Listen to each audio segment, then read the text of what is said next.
मार्ग बम्बई, यहाँ से छपी है। अब इसके तीसरे सकंद में आते हैं।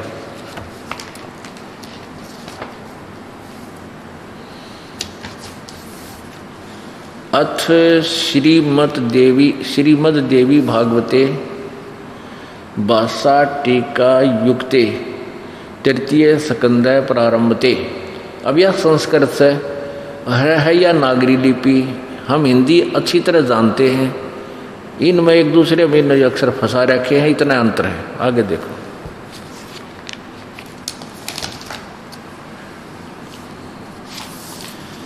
ये 11वां अध्याय है तीसरे सकंद का, ये तृतीय सकंद है, अध्याय 5। इसके अध्याय 5 के 8वें श्लोक में भगवान शंकर बोल रहे हैं, हे माता, यदि हमारे ऊपर सदा आप दया युक्त हो तो हमको तमोगुण में किस प्रकार प्रदान किया है? ब्रह्मा रजोगुण और हरि सतोगुण।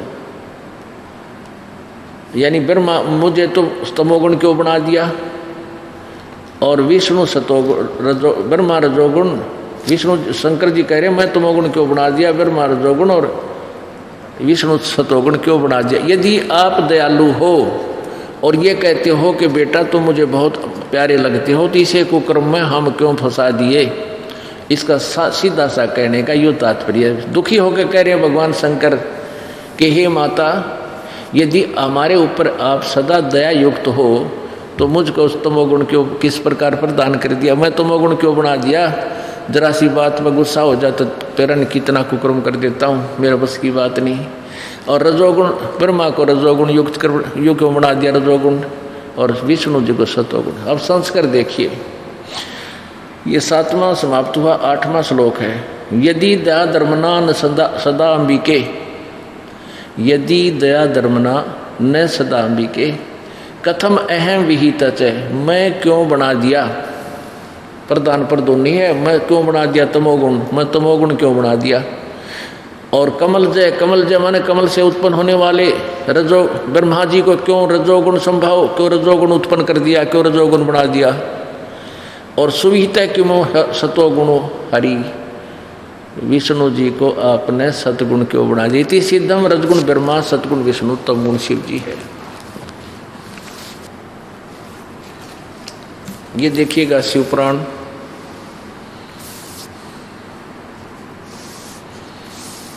गीता प्रेस गोरखपुर से प्रकाशित है।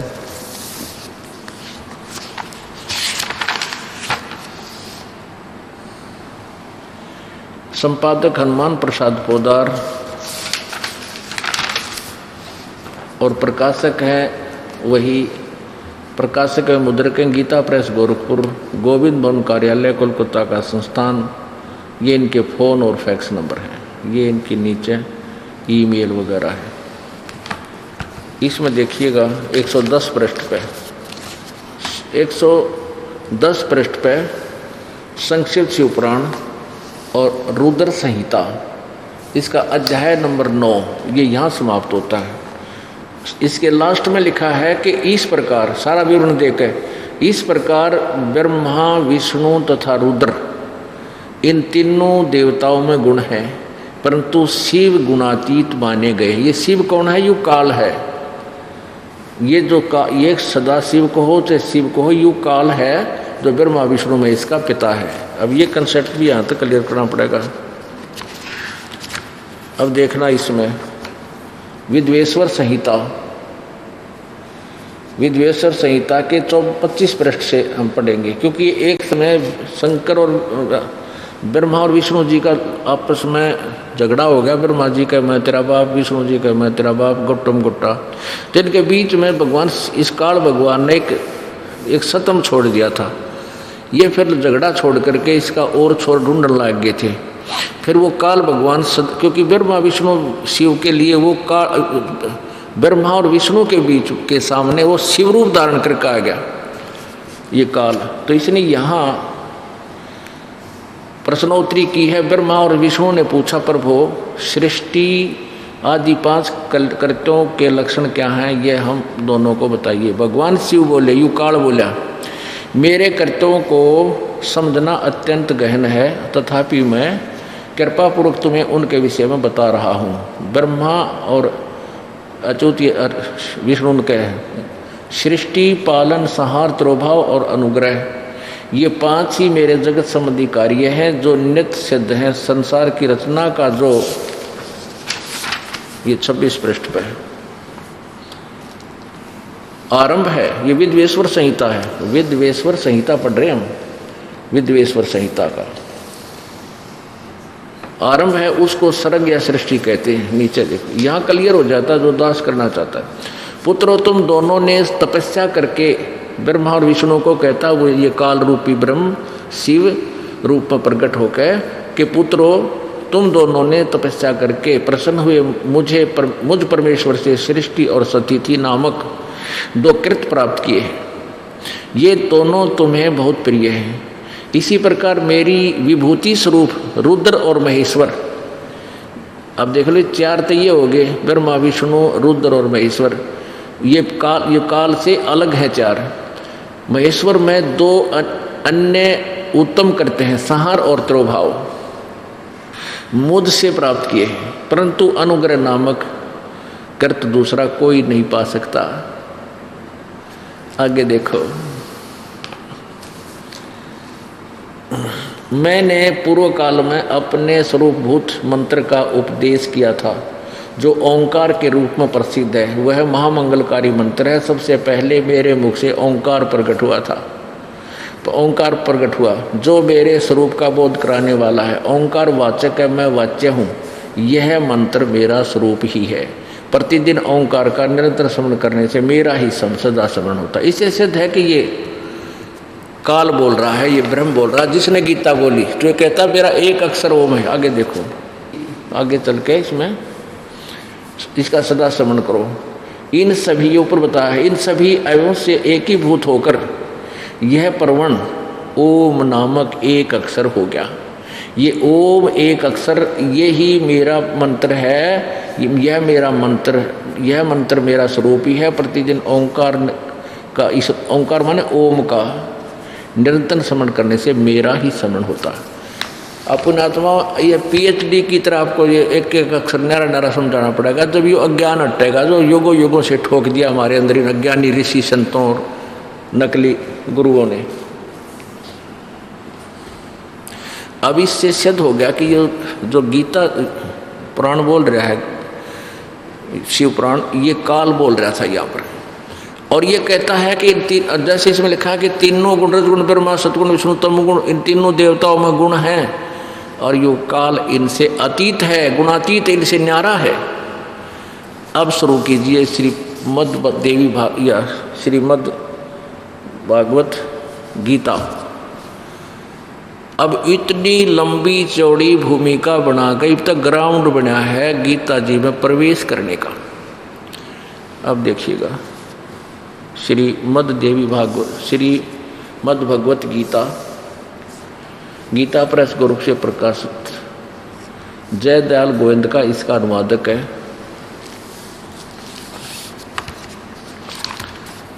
आप पढ़िएगा गीता जी अध्याय नंबर 7 के श्लोक नंबर 12, अध्याय नंबर 7 का। अब वैसे इसको प्रथम दो श्लोक पहले पढ़ लेते हैं, इसमें क्लियर होगी बात। देखो कितनी क्लियर है। प्रथम 7 में जाएगा प्रथम श्लोक। यो काल बोल रहा है, हे पार्थ, अन्य प्रेम से मुझ में एक आसक्त चित्त तथा अनन्य भाव से मेरे प्रयाण होकर योग में लगा हुआ जिस प्रकार से संपूर्ण विभूति बल ऐश्वर्य गुण से युक्त सबके आत्मरूप मुझको संशय रहित जानेगा, उसको सुन। कहते विषा ज्ञान बताऊंगा तो मुझे खूब समझ जाएगा मैं के हूँ। अब दूसरा देखो, दूसरे 7 में जाएगा दूसरा श्लोक। मैं तेरे लिए इस विज्ञान रहित ज्ञान को, इस विज्ञान सहित तत्व ज्ञान को संपूर्णतया कहूँगा, जिसको जानकर संसार में फिर और कुछ भी जानने योग्य शेष नहीं रह जाता। तोड़ पाड़ दिया कि ई विषा ज्ञान बताऊंगा तेरे ते, जो इसने समझ जाएगा फिर कुछ भी जानना बाकी नहीं रहेगा। अब 12वें श्लोक में आएंगे, 12वें श्लोक से हम प्रारंभ करेंगे 7वां अध्याय। देखिएगा,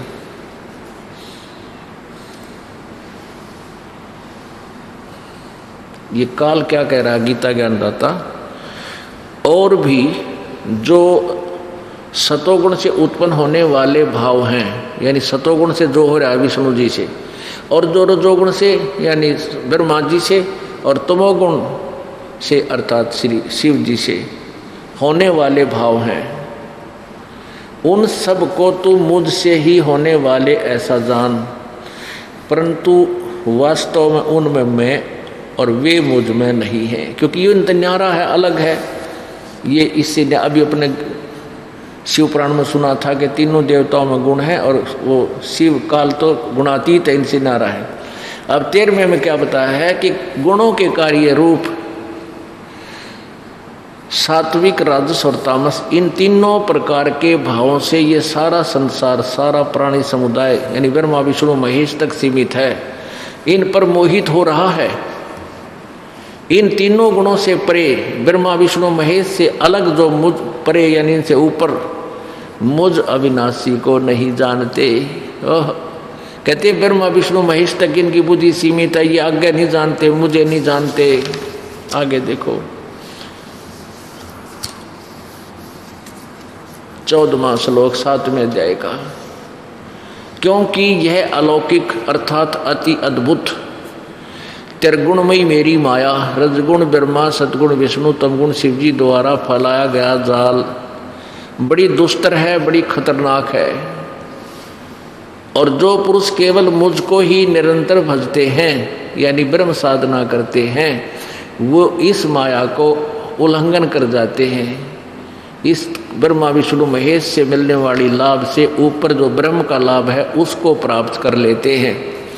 और 15वें में तोड़ कर दिया। हाय हाय, कहते हैं इस माया के द्वारा जिनका ज्ञान हरा जा चुका है, जो ब्रह्मा विष्णु महेश से ऊपर किसी ने नहीं मानते, ना कोई देवता के बारे में सुनना चाहते, ना उनका आगे कोई भक्ति करते, इन ब्रह्मा विष्णु महेश तक जिनकी बुद्धि इन्हीं से मिलने वाले लाभ पर सीमित है, जिनका ज्ञान हरा जा चुका है, वो असुर स्वभाव को, असुर माने राक्षस स्वभाव को धारण किए हुए मनुष्यों में नीच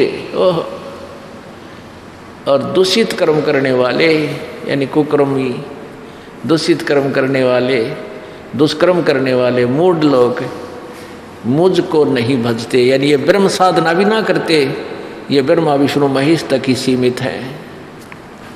अपुण्य आत्माओं, हमारे सदग्रंथ क्या बता रहे हैं और हमें किसके बारे में साधना के लिए बता रखा है कि ये साधना करो। अब हमारे सदग्रंथ गीता जी, जिसको हम अनमोल शास्त्र मानते हैं और है, और ये हमें क्या निर्देश दे रहे हैं, हम इसके विपरीत हमें ज्ञान दिया गया था। अपुनात्मा इसको एग्जाम्पल से समझना पड़ेगा कि तीनों गुणों के रजगुण ब्रह्मा, सतगुण विष्णु, तमगुण शिव जी के उपासकों को राक्षस स्वभाव को धारण किए हुए मनुष्यों में नीच दुष्कर्म करने वाले, दूषित कर्म करने वाले और मूर्ख क्यों कहा। अब जैसे रजगुण ब्रह्मा की उपासना की थी हिरण्यकशिपु ने और उसने के कुकर्म कर डाला, अपने पुत्र प्रहलाद का शत्रु हो गया। ऐसी यातना दी उस बालक को, अपने अभिमान वश होकर राक्षस कहलाया। ऐसे जुल्म किए उस बालक के साथ कि लकड़ियों का ढेर करके उसमें फूकना चाहा, कहीं से पर्वत से ऊपर फेंक दिया, कितने नागों में डाल दिया, फिर लोहे का खंभा गर्म करके कहा इसको पकड़ चारों तरफ से अच्छी तरह, नहीं तो तुझे काट दूंगा। फिर भगवान ने आकर उनका फैसला किया और दुष्ट को मारना पड़ा, हिरण्यकशिपु को। अब राक्षस कहलाया और कुत्ते वाली मौत मरा हिरण्यकशिपु, रजगुण ब्रह्मा का उपासक। अब तमगुण शिव जी की साधना की थी रावण ने, और ऐसी साधना की अपने यहाँ से गर्दन भी यहाँ से काट के धड़ ऊपर की चढ़ा दिया, सारा शीशे सब कुछ समर्पण कर दिया। तो जैसा किया वैसा फल उसको मिल भी गया। और अंत में क्या बना के जुल्म के दुष्कर्म किया, अपने ही बड़े भाई की, अपने ही यानी मालिक की, त्रिलोकी नाथ की पत्नी सीता को उठा लिया, अपनी माँ को उठा लिया और उसके साथ प्राणी के दुष्कर्म करने की चेष्टा की। वो तो परमात्मा साक्षी थे, रक्षक थे। सीता के अंदर एक ऐसी शक्ति मालिक ने दे रखी थी कि वो निकट नहीं पहुंच सका। ऐसे जुल्म भी उसने चाहा करना और आखिर में कुत्ते वाली मौत मरा और राक्षस कहलाया। अब एक भस्मागिरी नाम का एक साधक था, भस्मागिरी, और वो भगवान शिव जी का उपासक था तमोगुण का। उसने भगवान शिव जी के गेट के सामने, दरवाजे के सामने एक ऊपर को पैर करके नीचे न सिर करके सिरासन पर तपस्या शुरू कर दी, यानी वहाँ पर धरना दे दिया। 12 वर्ष जब उसने ऐसे किए हो गया तो एक दिन पार्वती ने प्रार्थना की कि हे महादेव, आप तो समर्थ हैं, आपका ये सेवक क्या मांगता है, इसको दे करके फारिग करो। अब शिव जी ने सोचा एक जी सिद्धि मांग लेगा, इसको दे देता हूँ, जा अपना काम खेल लेगा खिलौने थे। तो भगवान शिव ने कहा कि मांग भाई भस्मागिरी, क्या मांगता है बच्चा, मैं तेरे से अति प्रसन्न हूँ। भस्मागिरी ने कहा प्रभु मैं ऐसे नहीं मांगूंगा, आप वचनबद्ध हो जाओ। भगवान शिव जी ने कहा मैं वचनबद्ध हो गया, मांग क्या मांगता। तो उसी समय सीधा खड़ा हो गया वो तो, और कहने लगा जो आपने ये भस्म कड़ा ले रखा है, ये भस्म कड़ा दे दे। अब शंकर भगवान ने सोचा भी जंगल में रहता साधक है और अपने बचाव के लिए मांगता होगा, और निकाल का वो भस्म कड़ा। वो भस्म कड़ा क्या था कि उनके उस कड़े में एक इतनी शक्ति थी, किसी के सिर के ऊपर रख के और न्यू कह दिया ना भस्म, वो कति राख बन जाता था, नष्ट हो जाता था सामने वाला। तो इस बात का ज्ञान था उसको भस्मागिरी को। और भस्मागिरी के अंदर क्या दुर्भावना थी कि शंकर जी को मारूंगा और पार्वती को अपनी पत्नी बनाऊंगा, और इस उद्देश्य से वो साधना कर रहा था। और वो इन भगवान ब्रह्मा विष्णु महेश को मंत्रियामी कहा करते, वो ये भी नहीं जान सके ये दुष्ट क्या उद्देश्य लिए बैठा है, तेरे वारने आ गए द्वार पे। अब ज्यों ही भस्म कड़ा उस भस्मागिरी के हाथ में आया, जब आंख बदल गया, त्योर बदल लिए, कहने लगा ओले शंकर होशियार न मारूंगा, तुझे मारूंगा और पार्वती को पत्नी बनाऊंगा। हा हा हा हा, बड़ा राजी है। अब शिव जी ने देखा तेरा सचमुच निकम्मी आत्मा, इसका स्वभाव बदल गया। और शिव जी को पता था कि ये कितना भयंकर शस्त्र है, तो शिव जी आगे आगे और भस्मागिरी पीछे पीछे, दोनों के सैर सपट्टे हो रहे। यानी भगवान शिव जी भाग रहे हैं, दौड़ रहे हैं आगे आगे अपनी जान की रक्षा के लिए, और वो भस्मागिरी दुष्ट, वो भस्मा असुर कहलाया फिर इस दुष्कर्म के करने से। अब भस्मासुर पीछे पीछे भाग रहा है। अपने आत्माओं हम ये सोचा कर पहले कदे बुद्धि बनाई या कथा रोज पढ़ा करते, और फिर भी इनको अजरो अमर भगवान समर्थ माना करते रहे। समर्थ थे, अविनाशी था भी शिव जी, तो ये भस्मागिरी तो डर के भाज जाए, क्यों भस्म खड़े थे, अविनाशी पे अस्त्र करेगा क्या। तो फिर उनका बीच बचाव करके थे भगवान विष्णु जी आए, उन्होंने पार्वती रूप धारण किया, गंढहत नाथ नचा के, और भस्मागिरी ने जब सिर पर वो कड़े वाला हाथ अपने सिर पर कर लिया तो कह दिया भस्म, वो राक्षस मर गया। अपने आत्मा भस्मागिरी से भस्मासुर कहलाया, तो उस तमोगुण भगवान शंकर का पुजारी। एक समय हरिद्वार में कुंभ का मेला आ गया, बहुत पुराने समय की बात है। कुंभ का जो प्रभी लगनी थी वो हरिद्वार में हर की पैड़ियाँ पर लगनी थी, और ये दूर दूर से जितने भी कोई तमोगुण, इन तीनों गुणों के उपासक, यानी गिरी, पुरी, नाथ, ये नंगे, उगड़, कनपाड़े, ये तो हैं इस तमोगुण शिव जी के उपासक। और वैष्णु हैं विष्णु जी के सतोगुण विष्णु जी के उपासक। तो ये वहाँ सब जाकर अपने अपने अलग अलग समुदाय में इकट्ठे हो गए। जब आया स्नान करने का समय, वो प्रभी का समय, वह एक थोड़ा सा समय होता है, उसके दौरान ही उन्हें स्नान करना होता है मिलकर। तो पहले सबसे पहले हर की पैड़ियाँ पे वो नग्गा महात्मा पहुँच गए, नंगे रहते हैं वो, हैं वो शिव के पुजारी ही औगड़ के जिनको। तो वहाँ पहुँच गए तो सबसे पहले वो नागा खड़े हो गए, हर की पैड़ी घेर ली, कोई हजारों की संख्या में थे। पीछे से श्री विष्णु जी के तुम सतगुण के उपासक वह वैष्णव साधु संत आ गए। उन्होंने उन नागाओं से कहा कि नागाओं तुम नहीं नहाओगे, पहले हम स्नान करेंगे, हम सर्वश्रेष्ठ हैं, हम सतगुण विष्णु जी के उपासक हैं।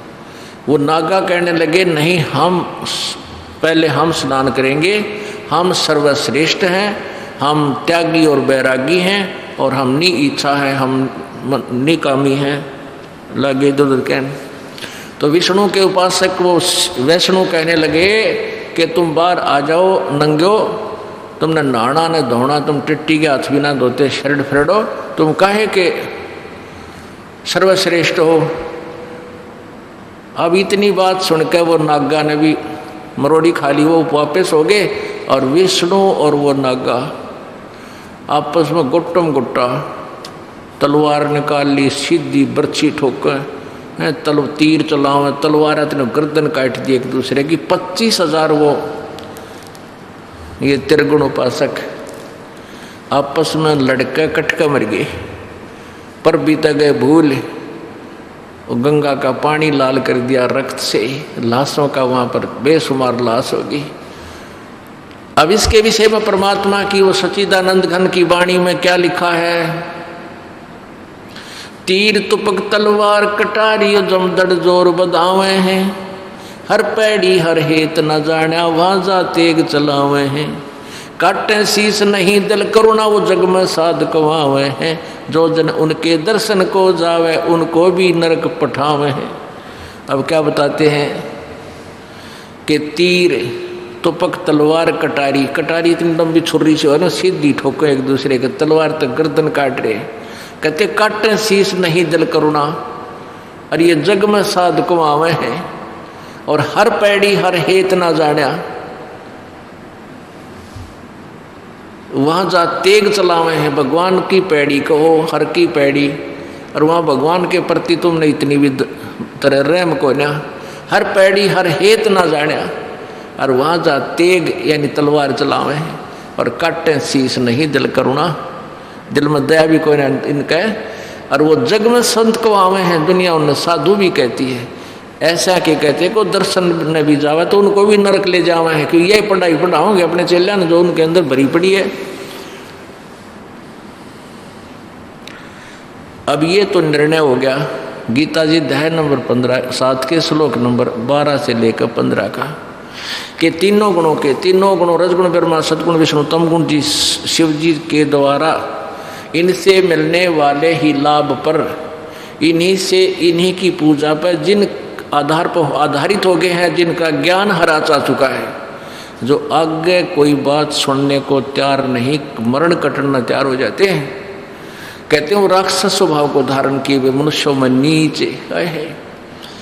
बताइए, और दुष्कर्म करने वाले मूर्ख, 4 उपमा कठिए दे रखी है, एक श्लोक में 4 उपमा दे रखी इन ऐसी साधकों को।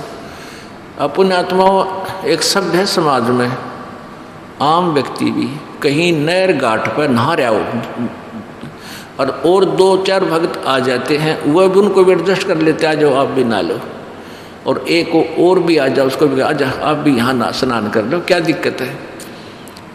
और ये आपस में कट कर मर गया, पहले मैं नहाऊंगा, नहीं पहले मैं नहाऊंगा। गंगा का पानी समाप्त हुआ था या कोई बिजली पड़े थी इतनी आड़ में 2 मिनट पाछे नहा लेते, तो फिर परमात्मा की वाणी गलत हो जा कि इनके उपासकों में ये गुण आ ही नहीं सकते।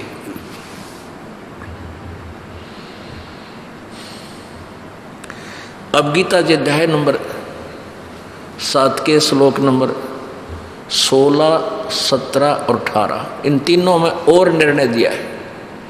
अब गीता ज्ञानदाता कहता है कि इन तीनों, इस 15वें श्लोक में जो कहा है कि जिनका ज्ञान हरा जा चुका है वो मूर्ख लोग मेरी भक्ति भी ना करते।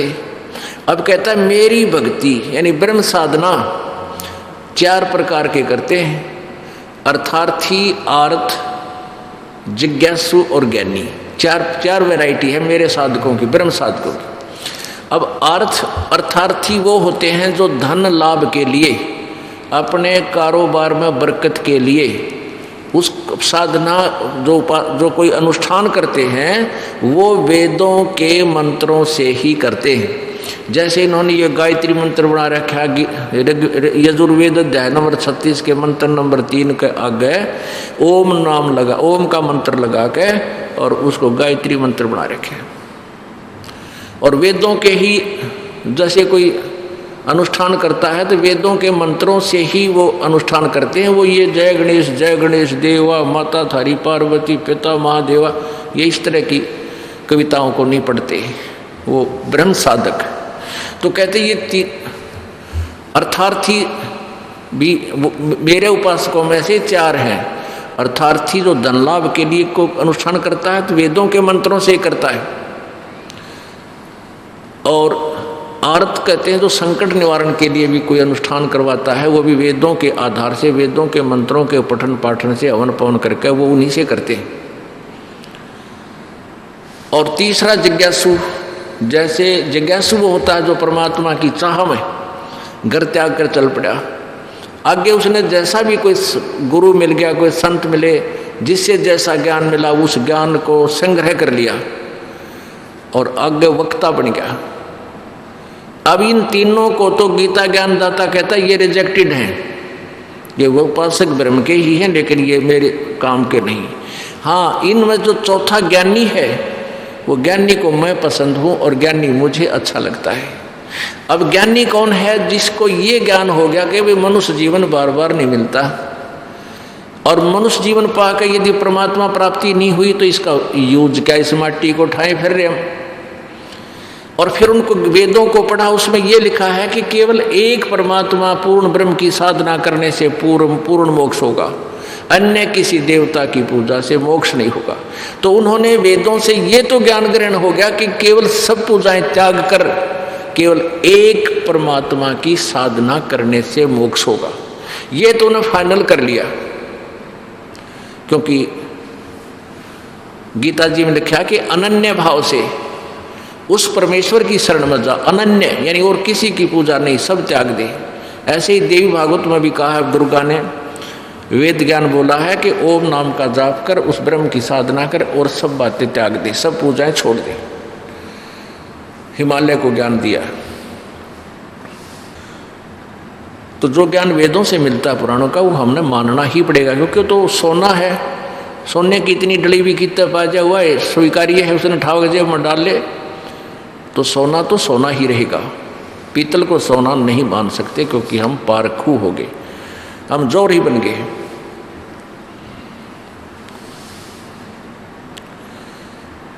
तो क्या बताया कि ब्रह्म साधना, अब उन ज्ञानी आत्माओं ने वेदों को पढ़ा, फिर निष्कर्ष निकाल लिया कि भाई और देवता की किसी की पूजा नहीं करनी चाहिए, केवल एक एक भगवान की पूजा करनी है। तो उन्होंने यजुर्वेद अध्याय नंबर 40 के मंत्र नंबर 15 में पढ़ लिया, ओम कर्तु समर, कलवे समर और कर्तुम समर। अब ओम का नाम ले लिया कि पूरे यजुर्वेद में ये निष्कर्ष निकाल दिया, अंतिम अध्याय है और लास्ट के ये 2-3 मंत्र हैं, इनमें स्पष्ट कर दिया कि ओम का जाप करो। तो इन्होंने क्या सोचा कि ओम नाम ही पूजा का, और कोई मंत्र है कोई ना, और कोई मंत्र नहीं है जैसे और हम पूजा करते हो, जैसे नाम जपते हो वासुदेव नमः, भगवते वासुदेव नमः ना, ये कोई मंत्र नहीं है। ये वेदों और गीता के में तो वर्णित है, यथार्थ भक्ति के मंत्र नहीं है। ये तो लोक वेद दंत कथा किसी अन्य ऋषि महर्षि की बनाई हुई है, वो हमने स्वीकार्य नहीं है। तो इसमें उन्होंने ये भी ज्ञान हो गया कि एक भगवान की भक्ति से और देवताओं की साधना त्याग कर ही एक भक्ति करने से मोक्ष होगा, और ओम नाम को उस पूर्ण परमात्मा का जान के उसको, ओम नाम को पूर्ण परमात्मा का जानकर उसकी साधना शुरू कर दी। उधर से जब ये ब्रह्मा जी काल ने कमल के फूल पर रख दिया।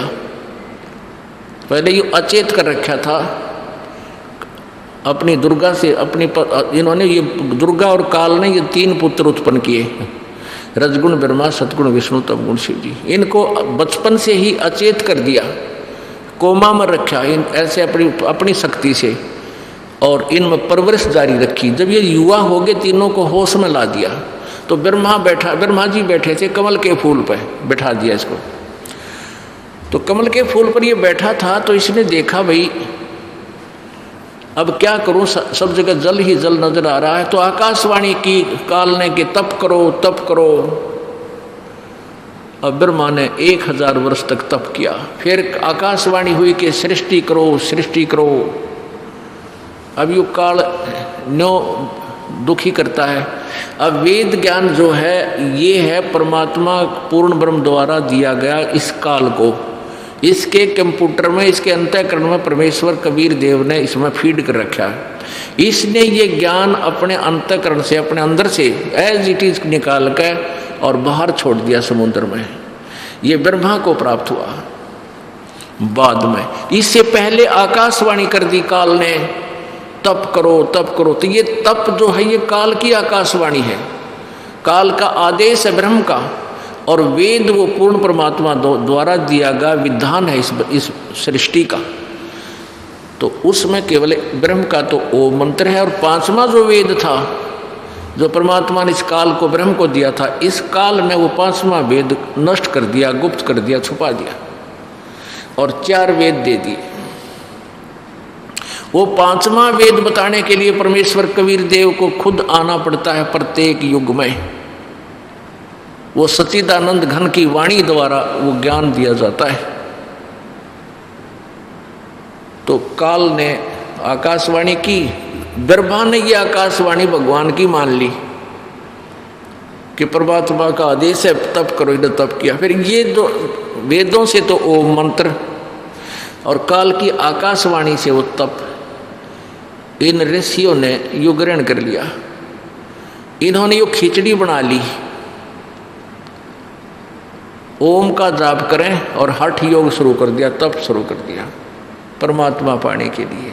गीता जी अध्याय नंबर 11 के श्लोक नंबर 47-48 में स्पष्ट किया है कि अर्जुन ये मेरा विराट रूप है, ये मेरा वास्तविक स्वरूप है काल का। 11वें अध्याय के 21वें श्लोक में अर्जुन कह रहा है कि एक भगवान आप तो देवताओं को भी खा रहे हो, आप ऋषियों के समुदाय और सिद्धों के समुदाय आपके सामने हाथ जोड़ रहे हैं और कहते हैं बख्श दो, मंगल हो मंगल हो, और आप सबको खा रहे हो। कोई आपकी जाड़ा में लटक रहा है और कोई अंदर जा रहा है। 11वें अध्याय के 32वें श्लोक में ये गीता ज्ञानदाता कहता अर्जुन मैं अब बढ़ा हुआ काल हूँ और अब प्रवृत्त हुआ हूँ, मतलब आया हूँ।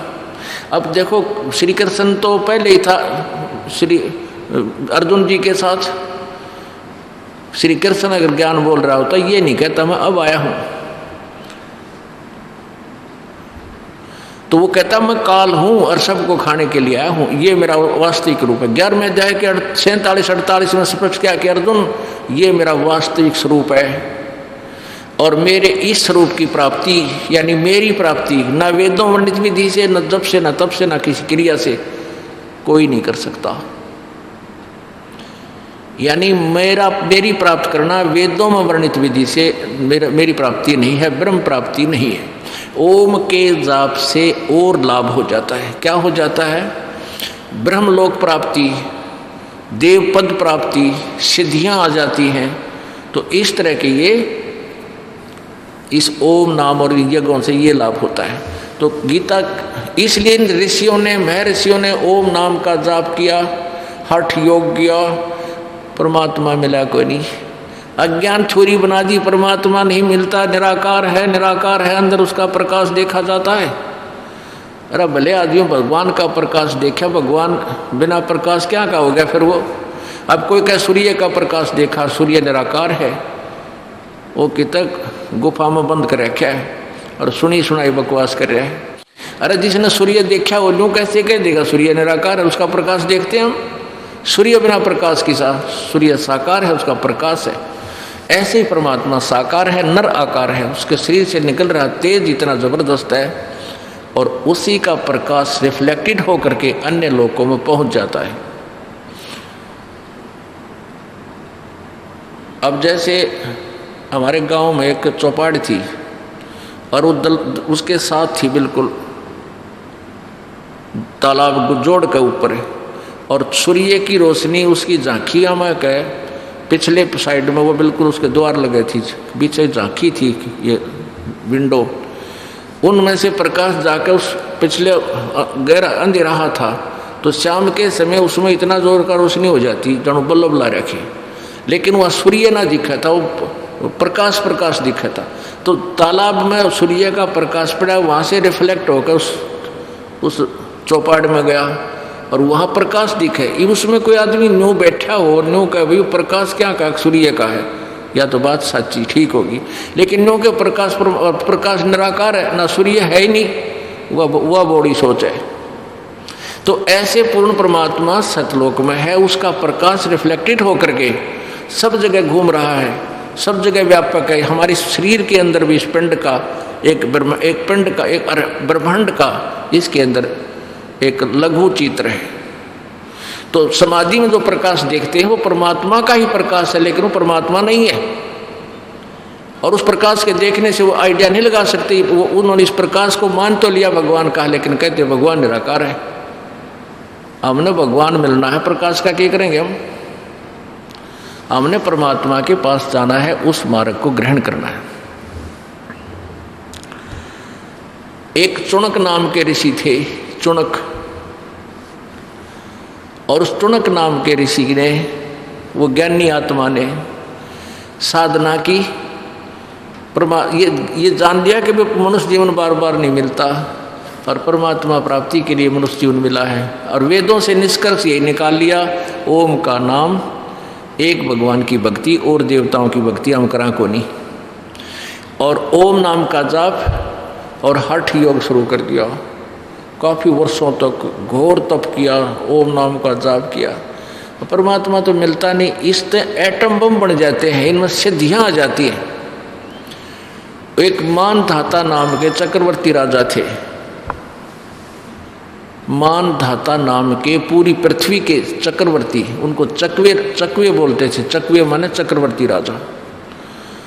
उस चक्रवर्ती राजा क्या होते थे, वो ये देखा करते 1 वर्ष में, 2 वर्ष में, 4 वर्ष में कि भी किसी मेरे अधीन किसी अन्य राजा ने, नरेश ने मेरी अधीनता अस्वीकार तो नहीं कर दी। यदि अस्वीकार कर दी होगी तो वो उसके साथ युद्ध करके उसको कंट्रोल करता था। तो वो एक घोड़ा छोड़ देता था, अपना पर्सनल घोड़ा, उसके गले में एक पंपलेट छाप देते थे, लगा देते थे, फट्टी सी का बांध के गत्ते से एक, और उसमें लिख दिया जाता था कि राजा की, जिस राजा को चक्रवर्ती राजा की अधीनता स्वीकार नहीं है, इस घोड़े को पकड़ ले और युद्ध के लिए तैयार हो जा। राजा के पास 72 अक्षौणी सेना है, 72 करोड़ सेना है। अब उस घोड़े के साथ सैकड़ों की संख्या में अन्य सैनिक घुड़सवार होकर भी जाते थे, तलवार साथ में होती थी। तो वो घोड़ा घूमता हुआ सब जगह से घूमकर आ गया, किसी ने नहीं पकड़ा, यानी किसी ने भी विरोध नहीं किया, राजा की अधीनता अस्वीकार नहीं की। घोड़ा वापस आया तो ऋषि जो साधना कर रहा था, चुणक ऋषि, उसने जाते समय भी देखा कि भी अन्य घोड़ों पर तो ये व्यक्ति बैठे हैं सैनिक, और एक इस पर कोई नहीं बैठा, कारण क्या है। वापस भी वो उधर से ही आए तो उन्होंने पूछा, ऋषि ने पूछ लिया कि सैनिकों इस घोड़े पर सवार क्यों नहीं है। सैनिकों ने बताया राजा मानधाता का, राजा का घोड़ा है, इस पर हम बैठ नहीं सकता कोई। तो कहाँ गए थे, सारी कहानी बता दी कि ऐसे ऐसे हम गए थे और राजा ने इसलिए उद्देश्य से घोड़ा छोड़ रखा है। अब देख काल प्रेरणा, काल पहले तो एटम बम बनाता है ऋषियों को साधना गलत करवा के, और फिर स्वयं अपने रिमोट से इनका दुरुपयोग करता है। अब काल ने रिमोट ऑन कर दिया, अब उस ऋषि के मन में एक खुरापात उत्पन्न हो गया। उसके मन में ये हो गया कि उसने पूछा भी क्या किसी राजा ने भी नहीं पकड़ा? सैनिक कहने लगे कौन पकड़ सकता हमारे राजा के घोड़े को? हमारे राजा के पास 72 करोड़ सेना है, किसकी माँ ने दूध पिया है, और कोई पकड़ ले तो उसका होठ फोड़ जा, न्यू कर जा। ये सैनिक बकवादी होया भी करे का सिपाही सिपोही। तो उस चुनक ऋषि के अंदर प्रेरणा आ गई काल से कि भाई इस राजा को अभिमान हो गया, ला इसकी बुद्धि ठिकाना करता हूँ। अब सारी उम्र डले डोए साधना करी, सिद्धि प्राप्त कर ली, अब वो यहाँ बर्बाद कर दी। वो ऋषि कहने लगा कि भी मैंने इस घोड़े को मैं पकड़ लूँ, तो इस घोड़े को मैं बांध लूँ तो क्या हो? सैनिक कहने लगे रे कंगाल, तेरा दाने तो खाने को नहीं, अरे तू घोड़ा पकड़ युद्ध करेगा चक्रवर्ती राजा मानधाता से, क्यों तेरी छात बोल दे रही है? पड़ा रहा अपना कर ले वजन बैठ के। अब ऋषि और क्रोधित हो गया, कहने लगा भाई मैंने यो घोड़ा पकड़ दिया और बांध दो इस वृक्ष के, और कह दो तेरे राजा ने आ जा मेरे साथ युद्ध करने के लिए। अब सैनिकों ने वो घोड़ा बांध दिया। राजा को फिर नमक मिर्च लगा दी कि आज तो राजा एक आदमी ने हिम्मत करी है हमारे साथ बकवाद करने की, कल दूसरा सिर उठावेगा, ये तो ऐसे बात बिगड़ेगी। राजा ने कहा कि 72 करोड़ सेना की 4 टुकड़ी कर लो, और 18 करोड़ सेना एक बार भेज दी, एक आदमी ने मारन खातिर। दे बुद्धि भ्रष्ट राजा की तो हो जा है बुद्धि भ्रष्ट, इतनी ताकत होने पाचार होगी उस ऋषि की भी। अब उसने 18 करोड़ सेना भेजी। उधर से ऋषि ने क्या किया? अपनी सिद्धि शक्ति से 4 एटम बम बना दिए, 4 पुतली तैयार कर ली। पुण्यात्माओं, वचन की जो शक्ति है, इस वर्तमान जो विज्ञान ने जो परमाणु बनाई है, तो एक पासिंग भी नहीं है। शब्द में इतनी जबरदस्त शक्ति है। अगर संत अपने वचन से ये कह दे कि इनके सब परमाणु निष्क्रिय हों, ये राख बने पाओ सारे, ये तो काम में को नहीं करे। तो और वचन से बनाई हुई वस्तु, वचन एक ऐसी शक्ति है, डलन उठाकर राख को उठाकर इसको कह दे ये फलानी चीज बना, वो बन जा। जैसे गोरखनाथ जी ने अपने गुरु मच्छंद्र जी का जो शरीर जला दिया गया था, राख बन गई थी, उस राख को उठा करके अपनी शक्ति से गुरु मच्छंद्र नाथ बना दिया था एज इट इज, और काफ़ी वर्षों तक जीवित रहा। वो शरीर बनाकर उसमें वो आत्मा वापस प्रवेश करवा दी थी। तो ये इतनी सिद्धि युक्त होकर भी मोक्ष नहीं हुआ इनका। परमात्मा यही बताना चाहते हैं कि ऐसे ऐसे तोब थे ये संत ऋषि, जिन चीज कारण से इनकी बोलबाला हो गया और डोगे डले यहीं पर, ये मोक्ष नहीं हो प्राप्त कर सके। तो भाई राजा ने एक टुकड़ी 18 करोड़ सेना छोड़ दी, ऋषि ने 1 एटम बम छोड़ दिया, वो पुतली छोड़ दी। उसने 18 करोड़ सेना की कत्लेआम कर दिया। राजा ने दूसरी टुकड़ी छोड़ दी, ऋषि ने दूसरी पुतली छोड़ दी। कहने का भाव ये है कि मानदाता राजा का सर्वनाश कर दिया। 72 करोड़ सेना उस ज्ञानी ऋषि ने, वो ज्ञानी आत्मा ने काट डाली। अरे थरा गजब, ये यहाँ के ज्ञानी। अब परमात्मा क्या बताते हैं कि अब उसने साधना की वेदोनुसार। गीता जी अध्याय नंबर 7 के श्लोक 18 में कहा है कि ये ज्ञानी आत्मा है तो उद्धार, लेकिन ये परमात्मा में लीन आत्मा मेरे वाली अनुत्तम यानी घटिया गति में सचित है, क्योंकि इनको तत्वदर्शी संत नहीं मिला। अपनी साधना को इसलिए घटिया बताया है गीता ज्ञानदाता ने कि ये भी इसे डले डोवे, इसे जुल्म कर देते हैं। इसलिए 18वें अध्याय के 62वें श्लोक में कहा कि अर्जुन तू सर्वभाव से उस परमेश्वर की शरण में जा, उस परम अक्षर ब्रह्म की शरण में जा, जिसकी कृपा से तू परम शांति और सनातन परम धाम सतलोक पर चला जाएगा। वहाँ कोई इस तरह की बकवाद नहीं है। अब पुण्यात्मा जब तक, अब क्या होता है कि यहाँ जो भी क्रिया करते हैं ब्रह्म पर ब्रह्म तक की साधना में, जैसे कर्म करता है वैसा ही फल है। अब जैसे उसने तप हठ योग करके ओम नाम का जाप करके वो भक्ति शक्ति की, वो तो अलग लिखी गई।